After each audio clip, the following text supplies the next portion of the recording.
a room every single week and have a brand new idea, right? You probably have a bunch of ideas that you just are restraining because you can't run like that. You can't operate like You that. have to focus. You have to focus. You have to let other people focus as well. Every week is a learning experiment when it comes to running your business, and having goals while having like a fire hose of information being sent at you is sometimes a little hard to control in a way, right? As a leader, it's very difficult to go and have meetings with people. Welcome to the Patryk Real Estate Show, where we explore the fascinating world of real estate investing with your host, Patryk Switek. Patryk is a dynamic young entrepreneur and an accomplished real estate investor who's passionate about helping others achieve financial freedom. Each week, we sit down with some of the most inspiring individuals in the real estate industry and delve into their personal journeys, lessons learned, and secrets to their success. Let's dive into this week's episode. Kelvin Mah, welcome to the Patryk Real Estate Show. Kelvin is the CEO and founder of Rankbreeze. Rankbreeze is a platform that focuses on optimization and data gathering to allow you to rank number one on Airbnb. Because when you rank number one on Airbnb, that means more bookings, more exposure, more everything. And in this business, you have to be seen to be able to be booked. A lot, especially in Joshua Tree, 95% of my Airbnb or my bookings come from Airbnb. So I use Rankbreeze extensively. And Kelvin and I talk about what works, what doesn't. And he's going to share a little bit with you guys today and about his background and all that. And we're also going to dive in a little bit into some entrepreneurial stuff that Kelvin has experienced throughout his journey with creating a product in this space. But without further ado, Kelvin, I'm so excited to have you and just talk the game today. Also, Kelvin just had his baby and he's still on his podcast. He didn't birth the baby, but he was there, and he's also has a lot of sleepless nights. So he's on the podcast with great energy, and I cannot appreciate that more. But without further ado, Kelvin, welcome to the show. I'm very excited. I was wondering when I might get the invite for the Patryk Real Estate Show. So I'm happy today has finally come. Finally, I made the decision. I was like, you know what? I think 1 year after the kid we're good.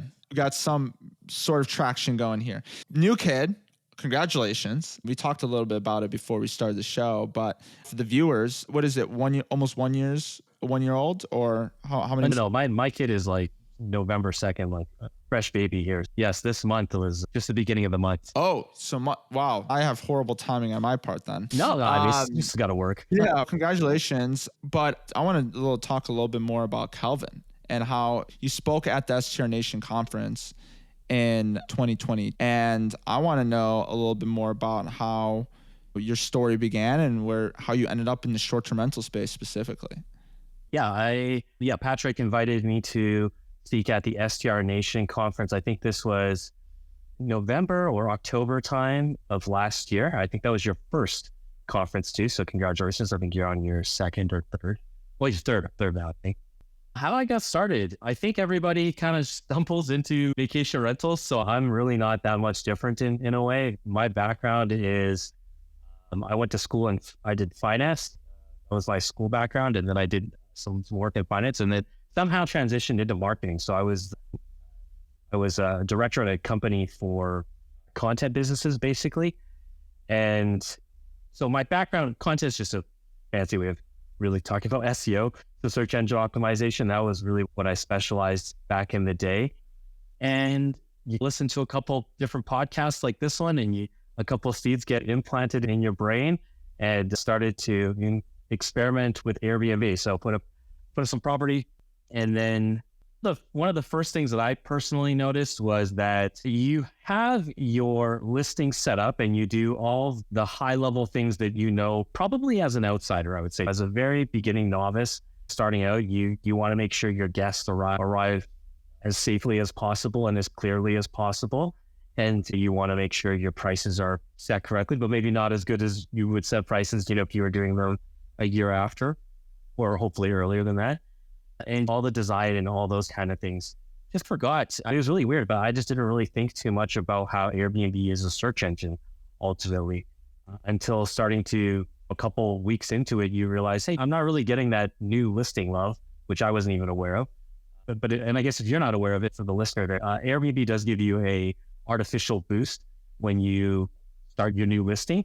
And of course, there's some new listing promotions too that you can take advantage of. But before those new listing promotions back in the day, you just an artificial boost in your rankings and your visibility there. Yeah. So after realizing that Airbnb is a search engine, it got me thinking, where am I in my search visibility? I'm not getting as many bookings coming in. So I started to basically do everything in an Excel spreadsheet and started reading about things, experimenting with things, and recording those experiments on a blog.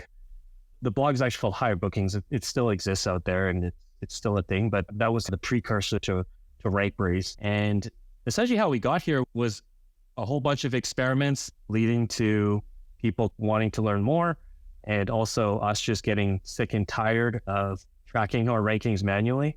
Because if you were to go as deep as I was going, I was tracking every date range as well as every guest count. And that's a lot there because there's multiple ways to divide a calendar, right? And we do much more than that at Rankbreeze now. We do rank optimization, price optimization, and market insights. So those are the three pillars that we ultimately have at Rankbreeze. Yeah, that's probably a pretty quick summary of how I eventually ended up here with you on this podcast and you using our product. Yeah, 100%. And how did you even decide to be did being an entrepreneur, was that always on your mind, or is this something you kind of stumbled? No, I don't think that actually was in my head all along. I think probably would have started earlier. I think about all the time that I spent in university. Not that I was a bad student. I was a very good student, actually. I think I ended up with a 3.9 or something like that. It was very high. I was very angry, actually. One of my 4.0 was broken. But no, I didn't always want to do that.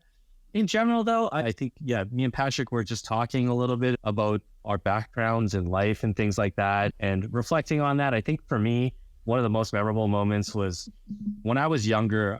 My family, I'm a first generation.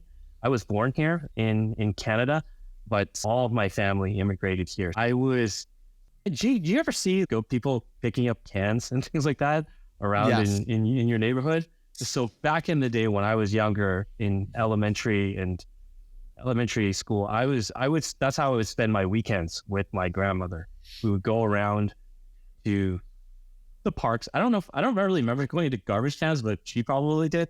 And I don't remember, but I would go along with her and go into the parks and pick up cans and things like that. So we always had great respect for hard work. And in a weird way, I don't really look at it as a negative. For me, that was just great time spent with my grandmother, but also you wouldn't do that unless you were pretty poor. Yeah. So that's how it is. And even now, I'm pretty minimalistic. I don't have a lot of needs. Yeah, even now, think about just even ranking for yourself. You had an Airbnb. You wanted to know where in the algorithm you were ranking, and you decided to go and lay it out by guest count, by date range, and really dove in deep on something that's super manual because you really cared about the full insight of it and you are a hard worker.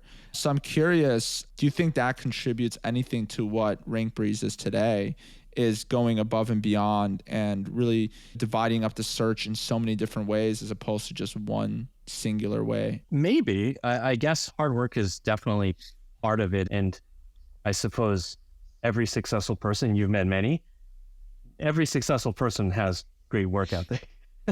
I don't think that's really possible to get there without those sorts of things. But in general, no, actually, I don't think it had to do with work ethic. To me, it was just a situation of maybe first principles thinking around what gets measured gets managed. And if you're going to go and manage your rankings, you need to measure where your visibility or your rankings are.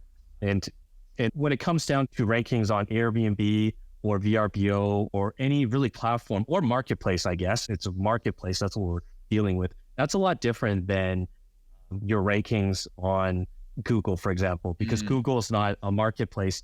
Marketplaces are Airbnb, VRBO, Amazon, is Etsy, for example. Right. These are marketplaces. So the rankings for those types of search engines are a lot different than Google, because Google, the supply is always there for Google, right? You never run out of supply. Every page that you click on just gets refreshed by the server. The server gets the call, and then that it delivers the HTML over to your computer there.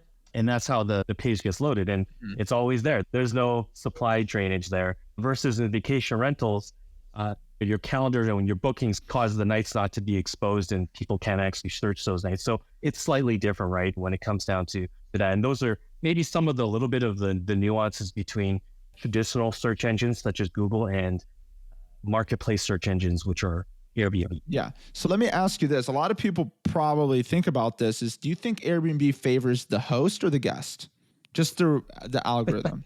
Through the algorithm, I think it probably favors the guest ultimately, because the guest is the person who creates all the engagement factors that are important for that you're measuring, right? In Rankbreeze, you can track your click-through rates, you can track your views broken down on a monthly basis or your future months, right? It's not really necessarily always about how you performed in the past, but it's about how you're performing in those future upcoming months where you have some vacancies. And all those things such as click-through rates, time on page, views, and all that kind of stuff that we're at least measuring so that we can manage is all pretty much guest interactions that the person is, that the guest is having and interacting with.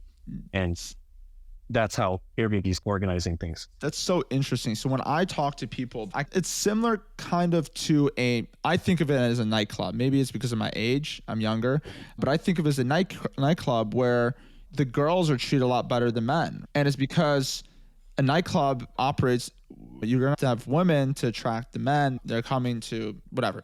That's how I look at it. So I'm like, without the guest, I feel like it's super easy for somebody to neglect a platform if there's no like volume of guests. I feel like you can always find hosts, but you can't always find the guests. I feel like guests are the prize. And if a platform can deliver guests, the hosts will come. You see what I mean? That's how I like to view it. But if you bring the girls, the boys will come. The boys will come. Right? So wherever the traffic is, that's where we're going to go. It's the reason we use Google. That's why Google ads, people use Google. And that's why you do Google ads.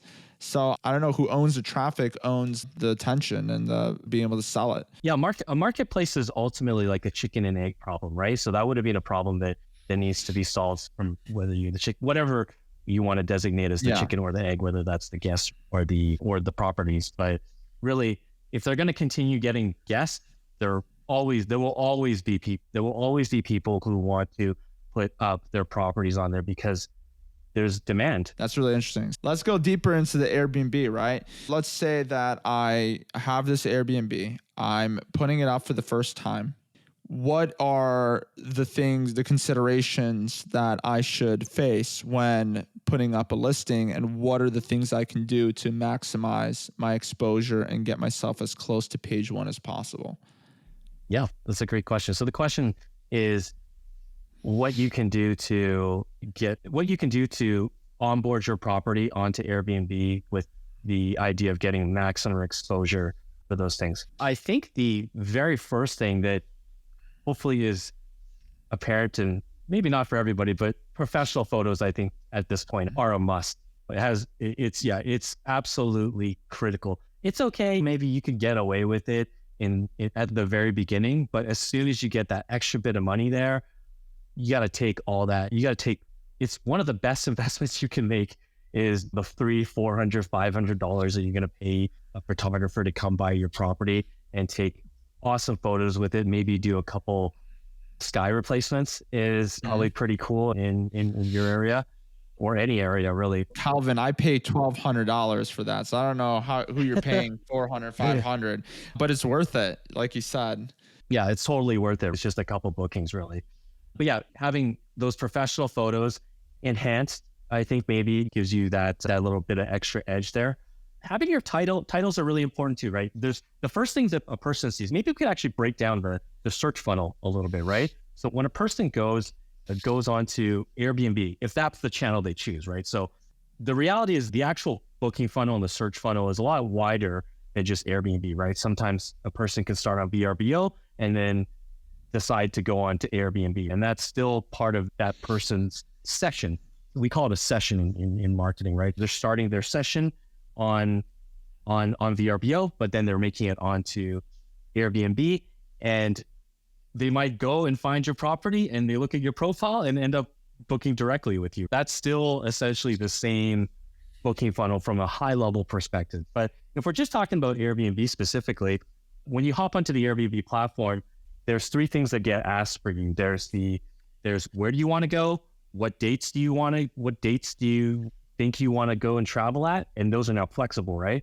And then also the location that you're looking at. So that's the very beginning of every single search. So once you get added into there, we want to just reverse engineer the things that are important, right? So the first things that you see on Airbnb are the photos, and whatever you can do to stand out is the most important thing. So as you're going to go and build out your listing, or even just reevaluate your listing, you always want to compare your listing compared to your competitors. Don't just look at your listing from a single vantage point and analyze just your property, right? You have to consider your competitors in there. Sometimes I know that people kind of get in a position where they might say, I'm so sick and tired of looking at my competitors. And in some ways, I understand how that can be a mindset. However, the reality is that, yes, consider your competitor, right? That's why there's a wish listing list that's there. But yeah, just bringing this back, the photos are ultra important. The title is also the second thing that you at least have control over, and how your title appears. You want to have your title under 30 characters so that it can appear all inside of the search page on Airbnb. But I believe you can have it up to 50, 60. So you can actually have a longer title. And I think you can, depending on your PMS and your property management system, I believe you can actually have an even longer title than that, depending on your property management system. There's different ways of that, but the ideal right now is to put it under 30 so that you can really have the entire sentence added into there. In Rankbreeze, we have a tool called the Keyword Ideas tool. It's inside of our Optimization Hub. Optimization Hub has a whole bunch of listing optimization tools. One of those tools is called the Keyword Ideas tool. When you pop your listing into Rankbreeze, it goes and analyzes the top ranking properties in your area, looks at all the different titles that they have, and then pulls out those titles, the different keywords in those titles, and then associates them with what the occupancy rate might be for that keyword, what the average daily rate is for that keyword, and where they typically appear. So that's one way to reverse engineer it. But ideally though, you can also just look at your competitors and just see how, put your hat on from the perspective of a guest and be as intellectually honest, right? Just being as intellectually honest as possible about whether or not you would click on it. And if you don't think you click on it, then why would somebody else click on it? So you have to take a step back from that perspective. Yeah. Photos, title, price, of course, is ultra important. It's like the most important thing in my opinion, because when we actually listen, maybe weaving this into entrepreneurial talk, when we're hiring people at Rankbreeze, the first question that we ask everybody, regardless of what position they're in, is, have you booked an Airbnb before? Because it's the first step to get to know us in our industry, and it's not really a big hurdle. But then our next question is, how did you ultimately decide to book the property that you wanted to book? Most of the time, everyone mentions price. Mind you, they're looking for a job. Maybe price is a little bit more important in that perspective, but I don't actually think so. I think regardless of how wealthy you are, price always comes into the factor. Even if you are the richest person, you still want to be respected, right? You don't want to be screwed. Nobody wants to feel like they're being screwed or paying too much. So they want fair value. So price is ultimately very important there. And you can go and you can analyze your different competitors and things like that to see how you're priced correctly. In Rankbreeze, we make that pretty easy by just having you add your competitors in, and you can look at your competitors based on nightly rates on a kind of like a vertical view. Think of like a horizontal view where you can scroll left and then you can see where your prices are at for each calendar date there. We do these things called spot checks too, where you can press a button and then it opens up a view of where your listing is, and you can get a good perspective very quickly on different date ranges that you have to just see how you're standing up, right? Because sometimes when you look on Airbnb, it's not always all the properties that you're looking at are all there, right? Because when you add the filter of a date range, maybe your most important competitor is actually booked, right? They're booked. It's important to consider everybody in your neighborhood as well. Amenities are also very important as well to get a baseline. Every area has a baseline of amenities that you should pretty much meet. In Rankbreeze, we have our amenities analyzer. It essentially looks at the top ranking properties in your area, looks at what amenities they have, and then looks at what amenities your listing has, and then tells you what you're missing at those top properties. Yeah, I think that's probably enough to get started, to press the publish button. Yeah, it's a good holistic view on really what's important when setting it up. And I appreciate you diving into that. I do have a few questions. There's going to be a few for my curiosity too, because I'm always learning. I'm always trying to grow. But what do you think that Airbnb really cares about? Let's say a listing comes up. Is it the velocity of reviews coming in, 5-star reviews? Is it the amount of views? Do you think that if you run like Facebook ads directly to a listing and just get artificial views, or not even artificial, but a lot of views, does that help? Or does that hurt because there's no conversion rate? There's all these different, what are really the most important aspects of? I think I'd love to preface that this is only my opinion, right? Yeah, nobody knows the algorithm. Nobody knows it. Yeah, this is my opinion here at this moment. And actually, it's a little bit of my belief too, that I don't think there's maybe a single person at Airbnb that knows the entire algorithm, just because Airbnb's been around for a very long time. But we could certainly talk about the evolution of the Airbnb algorithm. The very first phase, there's 3 phases. I'm trying to remember all the phases, but I can't remember the second one. So hopefully it comes to me when we're talking. But the very first phase was very simplistic. The first Airbnb algorithm was when they were just organizing things based on price and reviews. And it was just a very simplistic way of organizing listings for when people are searching for things. So it's probably something that you and I, Patryk, we could put together if we just got together. And I think we could probably put together at least the V1 of that. So the V1 version was very simple of the Airbnb algorithm. The V2 was when they started adding in things such as occupancy rate, right? You might think that having high occupancy rate would mean that, why not? Let's just organize all the properties that have the highest occupancy rate to see whether people book this property or not.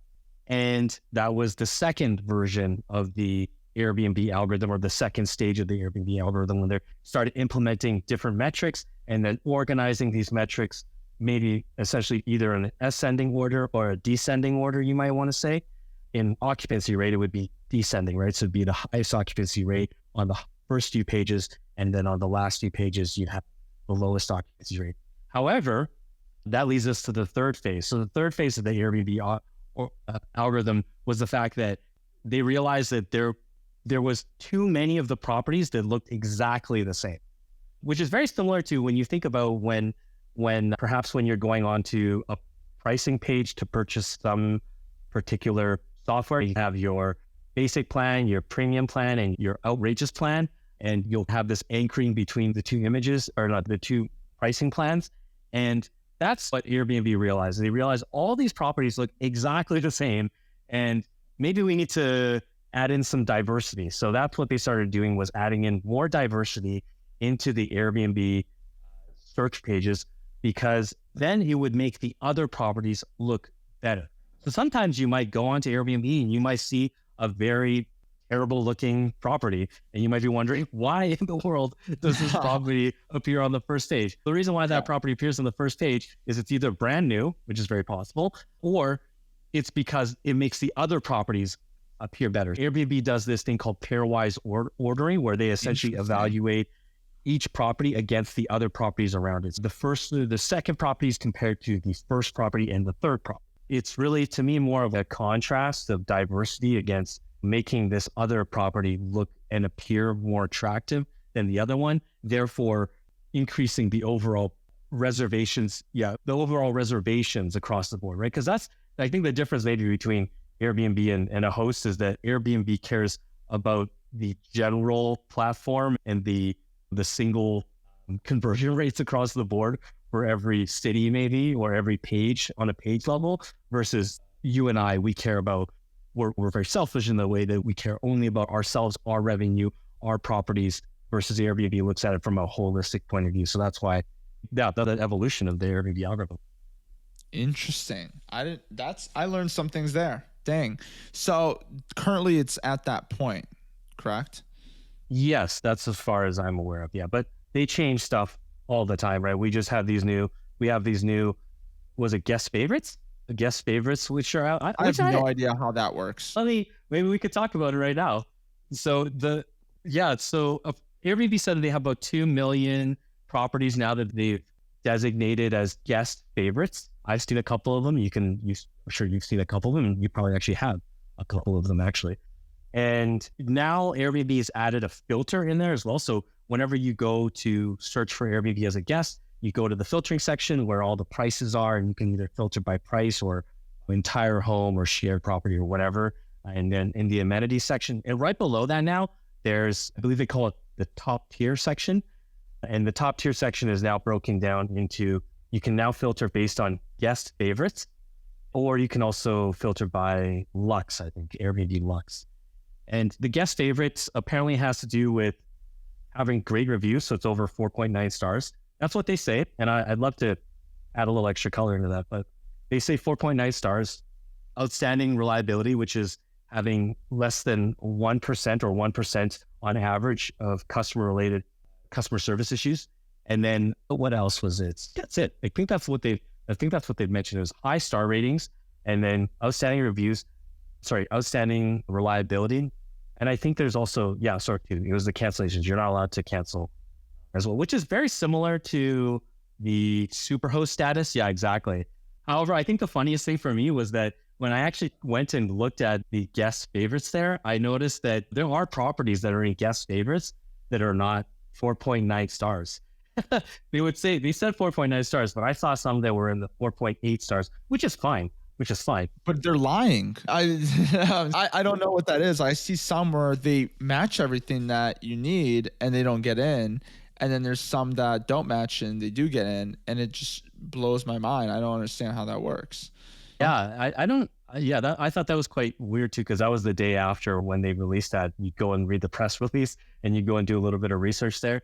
Although maybe this is going to be a good thing to bring up. But so we ran a data study where we examined 1.5 million properties across Nashville, Gatlinburg, and Scottsdale. So three cities. And we ran about 1.5 million searches and 30,000 properties. And what we noticed was that on average, properties that appear on the first page, you have to be over 4.0 stars. And that was actually very common across a lot of the pages too, because we ran 1.5 million, so a lot of searches. But in these areas are quite competitive too. Gatlinburg, Scottsdale, and Nashville are pretty big markets. So it's pretty competitive there. But we noticed though that the average star rating is 4.85 stars. So try not to dip below that. If you have a property under 4.85 stars, I would really, of course, think about improving that. And between 5 stars and 4.85 stars is quite a while. So hopefully you've got your systems in place before you get all the way down to 4.85. But yeah, I would probably have a hard look at it, right? If you have a completely brand new listing and you're at 4.8 or even lower, hopefully not lower than that, I really would consider maybe restarting your listing again, especially if you don't have that many reviews. It's not a big deal. Harder decision though if you've got 200 properties, right? Sorry, 200 reviews. 200 reviews, yeah. Then you're in the shambles there. I'd love to ask you a question though, Patryk. Going along with that, that was a question that was posed to us. We had a user who brought that exact situation up. So I forget, it was like 4.8, maybe even less than that, 4.79 stars. But he's got 150 reviews on this property here. My question to you, and maybe to the audience, is at what point do you disregard reviews? If you see a property at 100 reviews, 100 reviews versus 150 reviews to me is not really big of a difference. But in your perspective, like when do you start to trust a property? Yeah, that's a good question.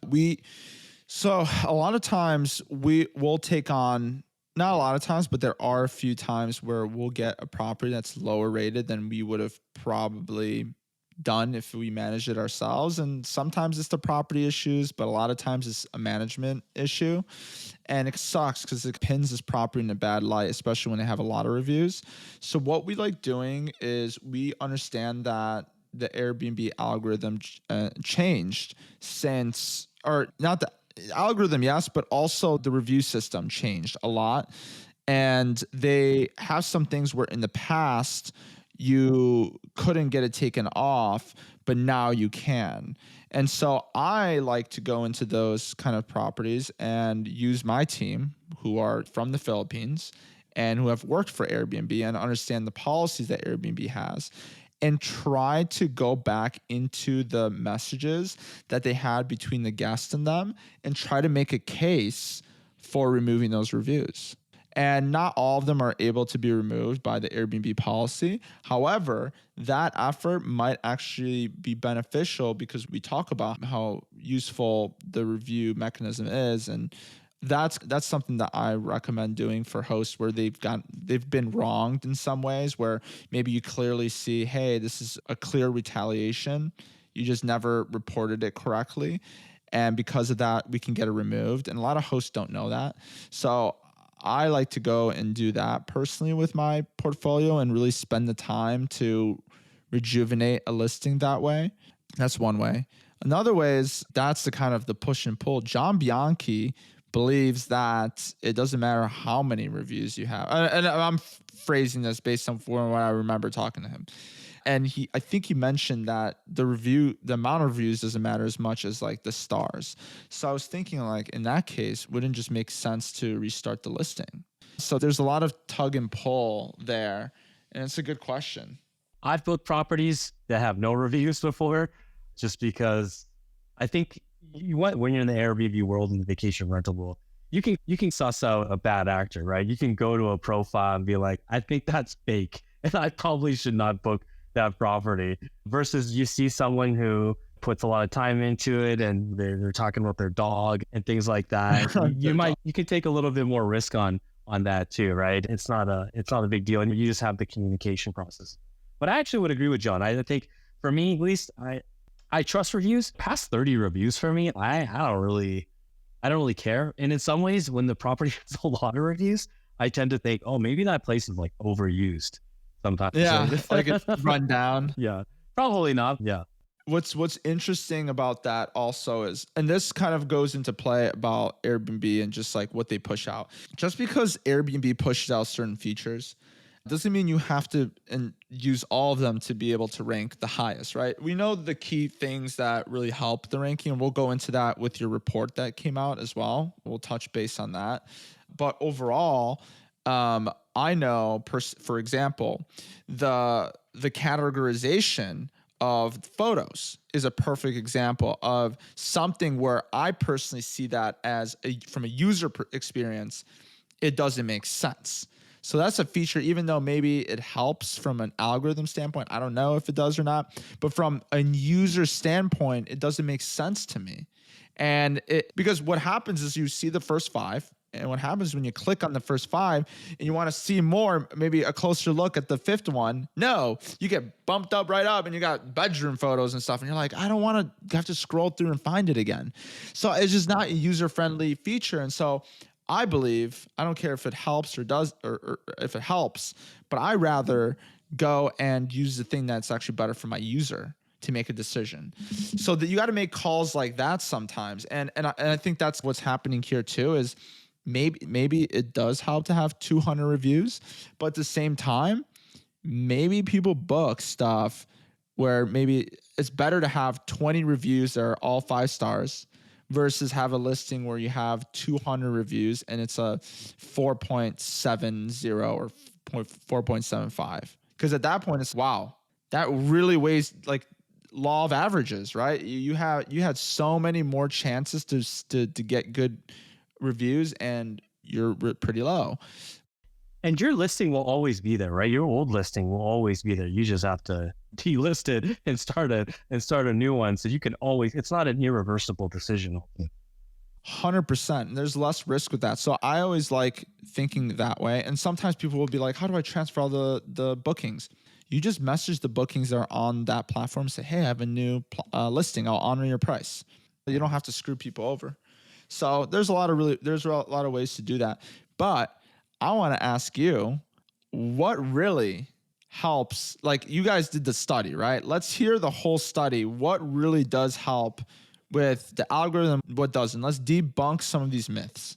Let me see. So flexible cancellation policy, we thought would be a really important factor because we thought maybe it would improve conversion rates, right? And when you can improve conversion rates, that's ultimately a great thing. But we also noticed that there's actually not that many people, at least in the markets that we studied, there was not that many people that have a flexible cancellation policy where you can book a property and then cancel. I think it's within 24 hours before the booking there. Yeah. And then we broke things down and looked at the proportions of everything to see whether or not how they would perform on those the top pages, middle pages, and I guess last pages. By the way, when we looked at our study, we broke things down in terms of it was the top listings, and then there was the middle listings, and then we had top, middle, bottom. And the top was between page 1 to page 3, and then the middle was page 4 to 6, and then the bottom was past 7 to 15. That's how we designated our study and grouped all the data. Part of the reason why we actually did that was, and maybe this is a personal point of view in a way, maybe not personal, but I think it's for us, it's what we've seen is that ranking number 1 is of course a great thing to go for because you're going towards a particular goal, right? And that's reaching the first position on the first page. However, if you're on page 2, page 3, page 4, page 5, that is okay. It is not the end of the world if you happen to be on those pages. But if you're on page 6, probably not great.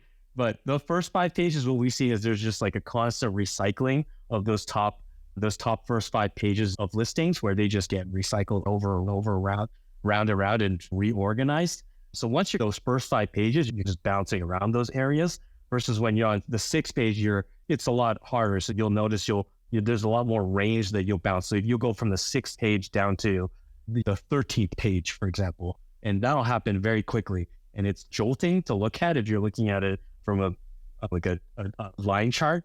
It looks very drastic, but that's just how it is. And I think that's because Airbnb is testing different things out. In our study, if you're between 1 to 5, that's a good thing. Yeah, in my opinion, I think it's okay to be on up to page 5. Page 1 is fantastic, right? But in my case, I had never booked a property. That was the first property I looked at, but certainly within the first 5 pages, I've definitely booked a property. That's just my personal situation when I'm looking at places. But also, even from our data, we've just noticed that being in those first 5 pages, you get more.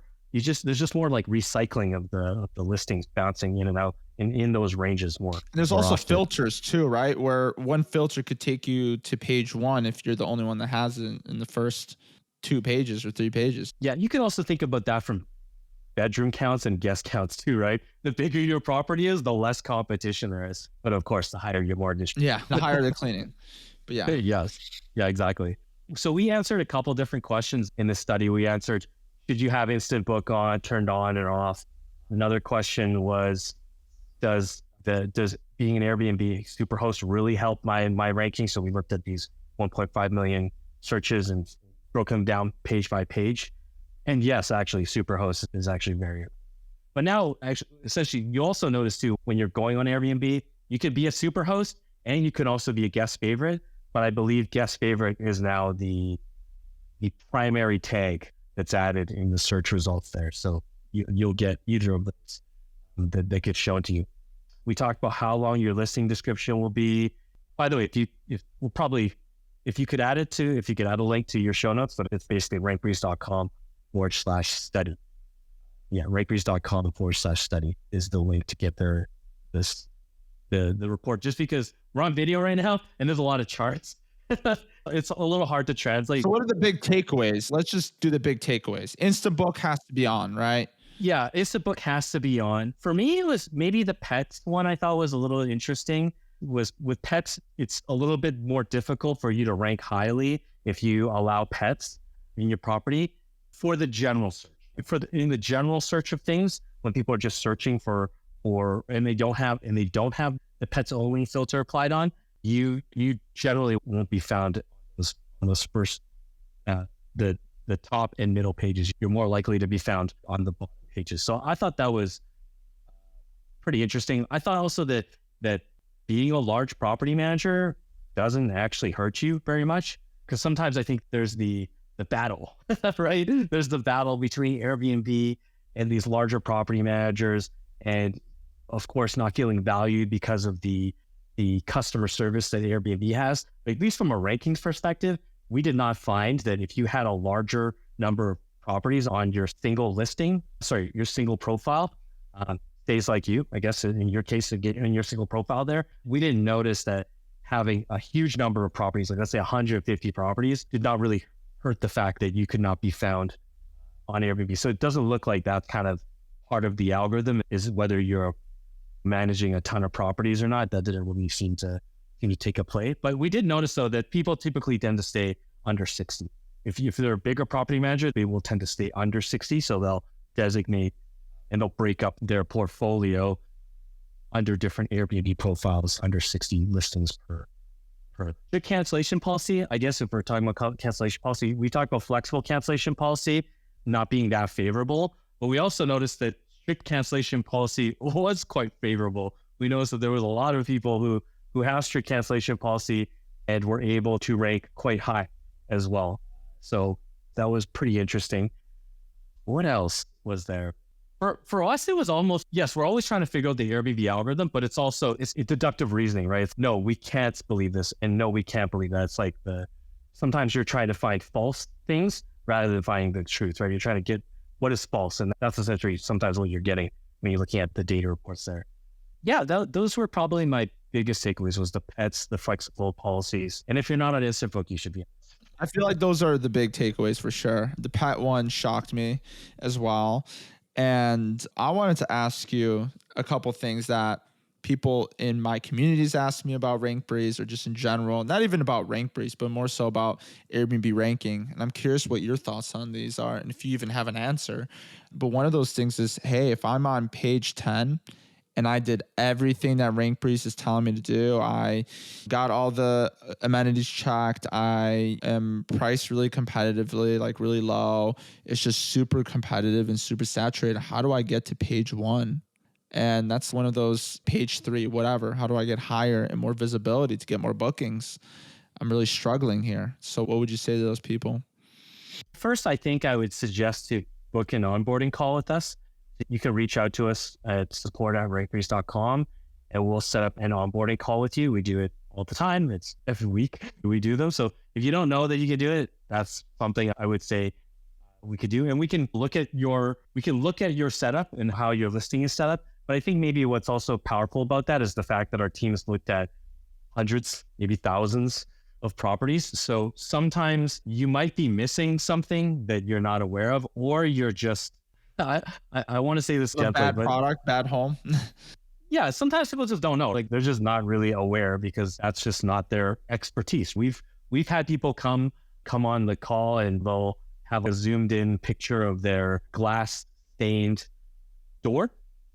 And that's like their first photo that they have as their introduction to their property.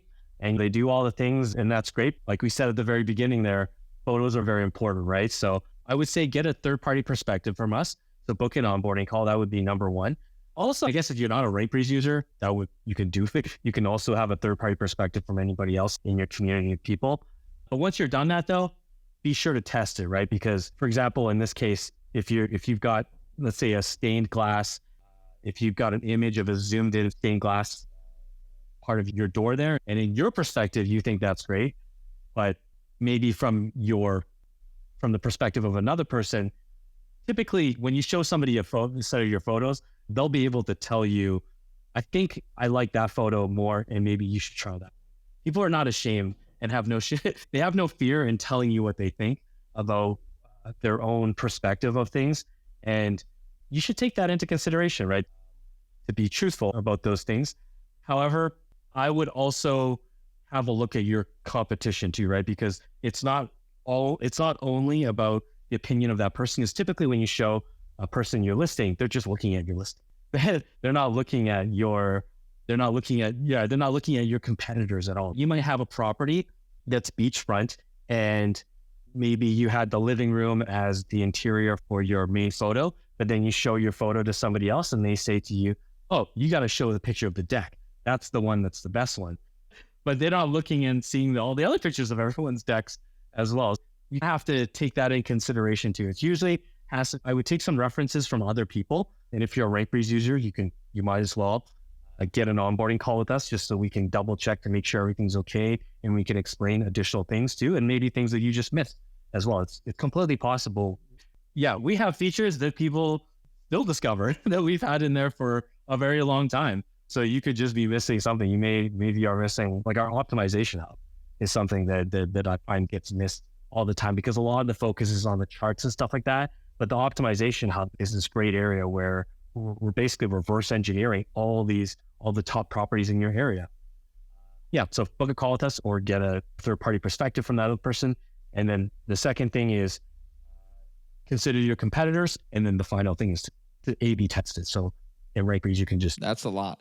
That same person on 10th page, could it be that you have really high rates and you're still getting booked at those high rates and you're on page 10, so that makes no sense to you? And so like you're wondering, why does my page rank not matter? Or does that happen at all? Or I think it depends. Like in another factor in rankings is also lead times as well. Lead times is, by what I mean, is how far along from the present day to into the future and how you're ranking. Some properties rank really well for last minute bookings, essentially. I don't want to call them, they're not quite last minute, right? They're maybe like a month in, but some properties rank really well, really far. To me, it's always a matchmaking system. Airbnb's always trying to match your property up. So if all your listings have really far out lead times, it's most likely that your property is designated under Airbnb's algorithm as a property that books well for people that are booking further out there. You'll always have a guest count, by the way, that ranks higher than the other properties. So in that case, try to focus, just make it easy for yourself and focus in on that better performing guest count and focus all your optimization efforts on that particular guest count. So for example, when you're looking at any of the data in Rankbreeze, you can look at data from different guest count perspectives.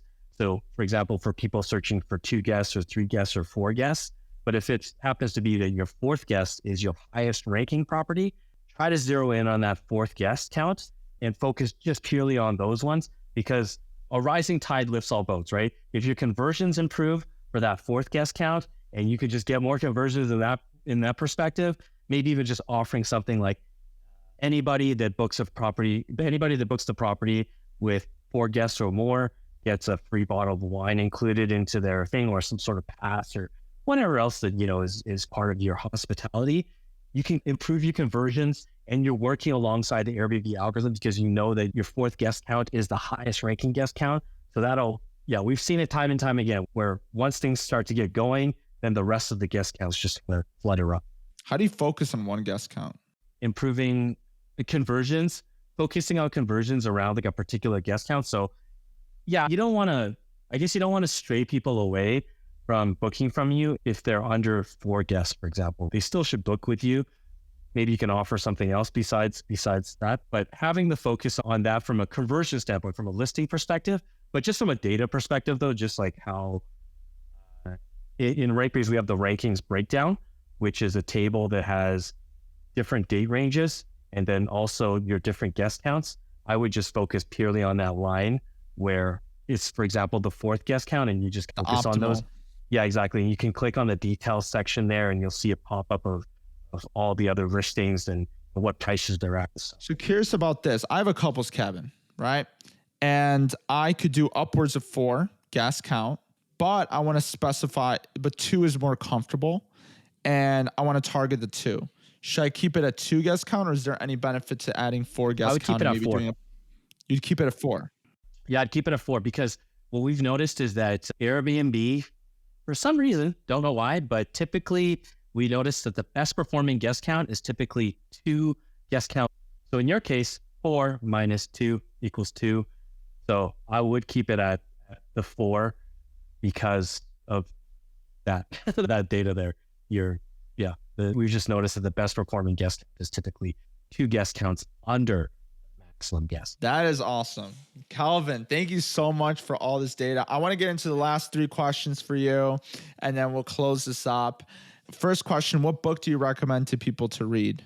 It could be any kind of book. It doesn't have to be real estate related. Oh, I love reading. What book? There's a lot of books out there. I think it depends. To me, books are always based around timing. It's all about timing. Whatever you need, you should go into that particular topic and dive into it. If you just want like a system of how to do it, go to Amazon, filter out based on the top reviews and also the most amount of reviews, just to make it easier for you for whatever those few books are. If you don't have a Kindle subscription, I would get a Kindle subscription. If you don't have an Audible subscription, I would get an Audible subscription.